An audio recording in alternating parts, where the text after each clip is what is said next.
ఓ pan India director తో Prabhas versus Allu Arjun versus Mahesh Babu versus Vijay Devarakonda అన్నట్టుగా ఉంది వ్యవహారం.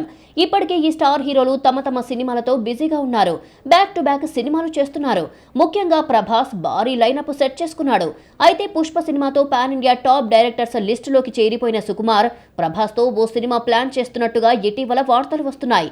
నిజానికి పుష్ప 2 తర్వాత రామ్ చరణ్ తో ఓ సినిమా చేయడానికి రెడీ అవుతున్నాడు సుకుమార్. RC-17 వర్కింగ్ టైటిల్ తో వచ్చే ఏడాదిలో ఈ ప్రాజెక్ట్ సెట్స్ పైకి వెళ్లనుంది. అయితే ఈ సినిమా తర్వాత సుకుమార్ ఎవరితో చెయ్యబోతున్నాడు అనే విషయంలో క్లారిటీ రావడం లేదు. దాదాపుగా ప్రభాస్ తో భారీ ప్రాజెక్టు ఉంటుంది అనే టాక్ ఉంది. కానీ ఇప్పటికే సుకుమార్ లైనప్ లో 2-3 హీరోలు ఉన్నారు. పుష్ప 2 సమయంలోనే అల్లు అర్జున్ తో పుష్ప 3 ఉంటుందని ప్రకటించిన సంగతి తెలిసిందే. అల్లు అర్జున్ ఎప్పుడు ఫ్రీగా ఉంటే అప్పుడు పుష్ప 3 ఉండే ఛాన్స్ ఉంది. అయితే అప్పుడెప్పుడో రౌడీ హీరో విజయ్ దేవరకొండతో ఓ ప్రాజెక్ట్ అనౌన్స్ చేశాడు సుక్కు. కానీ ఎందుకో ఈ కాంబినేషన్ సెట్ అవ్వడం లేదు. ఇక సూపర్ స్టార్ మహేష్ బాబుతో ఆల్రెడీ 1 నేనొక్కడినే సినిమా చేశాడు సుకుమార్. కానీ కమర్షియల్ గా ఈ సినిమా వర్కౌట్ కాలేదు.